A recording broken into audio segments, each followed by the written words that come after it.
अस्सलाम वालेकुम नाज़रीन, मुबैना तौर पर 2-3 सहाफियों के सामने जनरल बाजवा ने कुरान पर हाथ रखकर कसम उठाई और कहा कि नवाज शरीफ को बाहर भेजने में उसका कोई भी किरदार नहीं था और इमरान खान को इक़्तिदार से उतारने में भी जनरल बाजवा का कोई किरदार नहीं था और ना ही वो खुद से एक्सटेंशन लेना चाहते थे।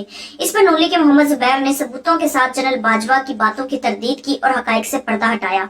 आइए पहले उनकी गुफ्तगू सुनते हैं, फिर इस पर बात करते हैं। ये बताएं, बाजवा साहब ने कहा कि नवाज शरीफ साहब को लंदन भेजने में मेरा कोई किरदार नहीं था, बड़ी कस्में भी खाई हैं। आपका क्या ख्याल है? मेरा ख्याल है उनका किरदार था, मतलब कोई ऐसा हो ही नहीं सकता कि उनका किसी बड़े इवेंट में किरदार ना रहा हो उस 6 साल के दौरान जब वो थे आर्मी चीफ। सो मियां साहब को बाजवा साहब ने बाहर ही फैसिलिटेटेड मतलब उस towards vote of no confidence. नहीं, मैं मियां साहब के बाहर जाने की बात कर रहा हूँ। 100% देखे ना, अब वो बात ये होती है कि इमरान खान उस फेमस कैबिनेट मीटिंग में जब वो कहते हैं कि उनका बिल्कुल रोने वाला हो गया था, पर आई बी फेल्ट फॉर इट, और कुछ मिनिस्टर्स थे, सॉरी इमरान खान ने कहा कुछ चीरी मजारी वगैरह कि on the basis of the reports, तो रिपोर्ट्स कौन निकलवा सकता है? यही प्लेटलेट कम ना हो, कौन कम कर सकता है? एक ही आदमी सिर्फ एक। और उनको ये पता था, ही उनकी जो इंटेंशन थी कि फॉर ऑल टाइम शायद चीफ रहने की थी, और एटलीस्ट जब तक बस चलता, तो वो एक पॉलिटिकल पार्टी के पीछे लग के नहीं हो सकता था,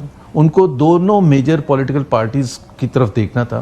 सो इस वजह से मियां साहब को बाहर भेजा गया। जी, मरियम नवाज साहिबा का ट्विटर भी इसी वजह से खामोश हुआ, एक डील का नतीजा था। वो तो मियां साहब के जाने के बाद थोड़ा खामोशी आ गई थी ना, थोड़ा सा वो हो सकता है, बट वो जो ट्विटर अकाउंट बंद होने का जो पीरियड है ना, वो था दिसंबर, जब उनको जेल से रिहाई मिली थी, अच्छा, मरियम नवाज को, and till the beginning of 2019। ये भी कहा कि इमरान खान की हुकूमत गिराने का इल्जाम, अमेरिका से मिलकर हुकूमत गिराने का इल्जाम सरासर झूठ है। ज़ाहिर आप अमेरिका का तो नहीं बता सकते कि कोई था उसमें, मैं कैसे बता सकता, लेकिन उनका रोल था हुकूमत गिराने। काशिफ, आपके अपने बहुत से क्लिप्स होंगे जिसमें वोट ऑफ नो कॉन्फिडेंस से 6 महीने पहले अगर आप चले जाएं, क्योंकि वो मूवमेंट चल रही थी ना पीडीएम की, तो उसमें one of the options was vote of no confidence और कंफ्यूजन रहती थी।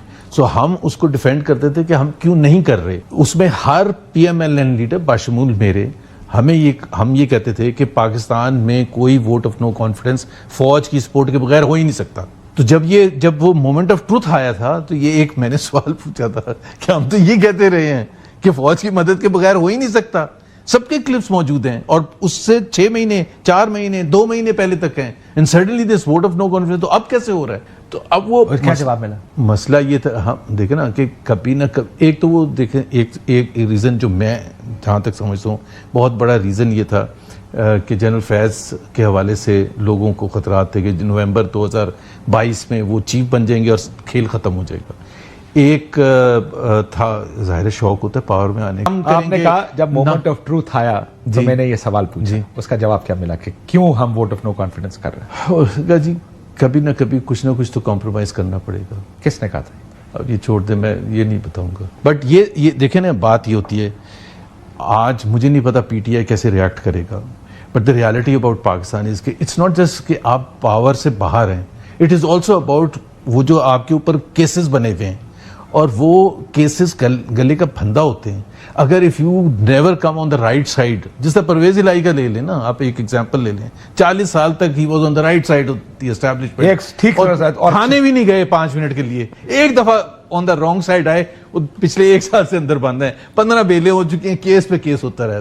तो ये तो इससे ज्यादा और क्या clarity? How unfortunate is that. जी, हमारा सिस्टम का ये वो है। सो आप ये कह रहे हैं कि मियां साहब को लंदन में बाजवा साहब ने भेजने में उनका बड़ा किरदार था, और हुकूमत गिराई जो नो कॉन्फिडेंस हुआ उसमें भी कॉम्प्रोमाइज किया गया, और एडमिटेडली कॉम्प्रोमाइज किया गया मुस्लिम लीग नून की जानिब। देखिए, उसमें 2 मेजर पॉलिटिकल पार्टीज थी, जो आपको पता है, जो पहले इमरान खान को खुद गाड़ी की पिछली सीटों पे बैठ के जाएगा। ये मुझे नहीं पता, गाड़ी की पिछली सीटों जाने देना, ये सीरियसली नहीं पता। वो तो कोई कहता डिक्की में बैठ के जाते थे मजाक में।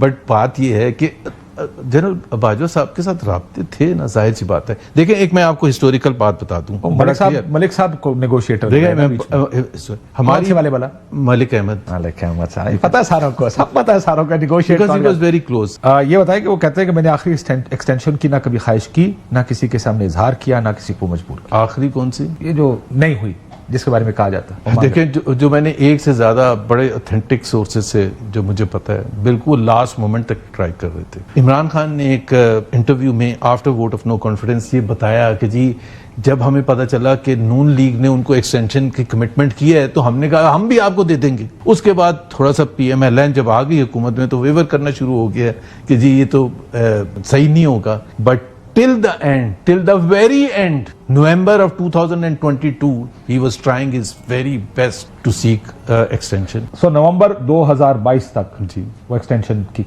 ख्वाहिश कर रहे हैं। अब वो जो उन्होंने देखे, क्या PMLN की तरफ से ये ग्रीन सिग्नल जो दिया था वो मियां नवाज शरीफ साहब ने दिया था कि आपको दे देंगे एक्सटेंशन? मेरा ख्याल है उनके अलावा तो कोई दे भी नहीं सकता था। मतलब he takes those major decisions. So- 2019 का भी जो था उसमें भी जाहिर है आपको याद होगा लंदन जब बुलाया था और 2019 में कि जी जब दे रहे थे। बाय द वे उसमें मैं PTI को ज्यादा ब्लेम करता हूं कि PTI should have thought through कि ये PMLN क्यों दे रही है एक्सटेंशन। चीफ हमारा है ये और PMLN बढ़ चढ़ के एक्सटेंशन दे रही है। There must be something behind it. ये तो पता करो। और हम क्यों इसमें पड़ रहे हैं? ये तो ट्रैप है। लेकिन बाजवा साहब वो कहते रहे कि मैं तो पहले एक्सटेंशन भी नहीं चाहता। नहीं, मेरा नहीं ख्याल है सही बात है। नहीं चाहते थे तो नो कर देते। अगर आपकी इतनी मजबूरी है। बिलावल ने कहा कि सिलेक्टेड तो एक ही है, लाहौर का एक खानदान है जो 40 साल से सिलेक्टेड है। जुबैर साहब 8 फरवरी के बारे में आपने अभी जुमला लफ्ज इस्तेमाल किया था। क्या नून लीग पंजाब से वाइप आउट हो गई? कितनी सीटें आपके ख्याल में जीती होंगी उन्होंने? मेरे हिसाब से कोई 40। इतनी ज्यादा कैसे दे रहे हैं आपको?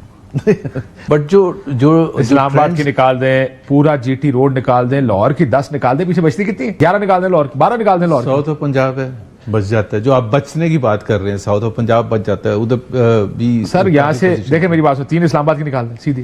देखें जो अर्ली अटक, चकवाल, झेलम, गुजरात, सियालकोट की 5, आप इधर जाएं लाहौर। मतलब आपका चैनल रिपोर्ट कर रहे हैं 1,20,000 वो उस्मान डार की मदर के हैं और 80,000 ख्वाजा आसिफ के हैं।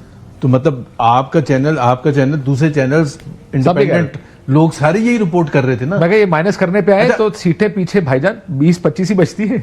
हाँ तो वो देखे ना, वो उसका मैं ये कह रहा था कि जो बट आपके लिए सरप्राइजिंग था कि GT रोड हार गई, PMLN लाहौर हार गई। I wasn't surprised. आपको बिल्कुल हैरान नहीं? I was surprised only to the extent of के PTI ने की पॉपुलैरिटी तो थी, ये तो सबको अंदाजा था, लेकिन to convert that popularity into votes वो इट टेक्स इस माहौल में जब जलसा नहीं हुआ, एग्जैक्टली बल्ला चला गया, मतलब that was the biggest setback ना जब बल्ला गया था।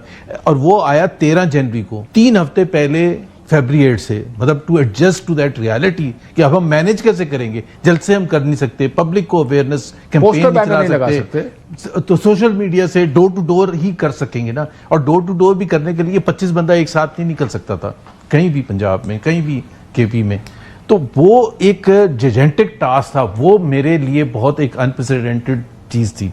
तो इस माहौल में भी बकौल आपके 40 बकौल मेरे 20 इस जगह आ गई मुस्लिम लीग में। जी ये आपके ख्याल में जी और मियां साहब जीते अपनी सीटें हार गए, आपका सेंस क्या कहता है? मेरा सेंस देखिए, लाहौर मियां साहब की सीट पर मैं कभी भी उस तरह से कमेंट नहीं करूंगा। सर फॉर्म 45 चेक करने जाके उधर। अच्छा हाँ, मैं ये जरूर कहता हूँ कि देखें ये इस दफा जो जिस लेवल पर हुई थी ना, उसमें सुप्रीम कोर्ट के चीफ जस्टिस का चुप करके बैठना, इलेक्शन कमीशन का चुप करके बैठना, और एक से ज्यादा एविडेंस है।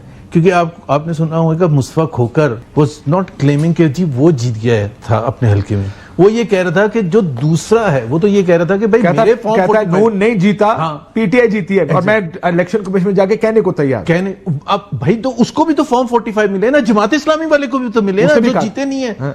भाई तो वो फॉर्म 45 अगर कोई और मुहज्जब कंट्री होती, इवन फॉर दैट मैटर वो जो पिंडी का कमिश्नर कैसरा इलाई साहिबा के साथ TLP के बंदे ने प्रेस कॉन्फ्रेंस की, उन्होंने कहा जी मेरे पास भी फॉर्म 45 है, ये जीत गए, वो हार गए। PMLN सारी हारी थी, फैसलाबाद में भी, लाहौर में भी, साउथ पंजाब ननकाना साहब में आ रही है। हैरानगी ज्यादा आप PMLN को हो रही है क्योंकि वो सब जो कर सकते थे कर दिया था, बल्ले का निशान भी ले लिया, फिर भी हार गए, डरा धमका दिया था। लेकिन post May 9 PTI was non functional. ऐसा कभी पाकिस्तान की तारीख में हुआ? अब इमरान खान साहब के साथ क्या करना चाहिए जी? इमरान खान को सजाएं ठीक हुई, इधर की गलत हुई है, सारी सजाएं गलत हुई।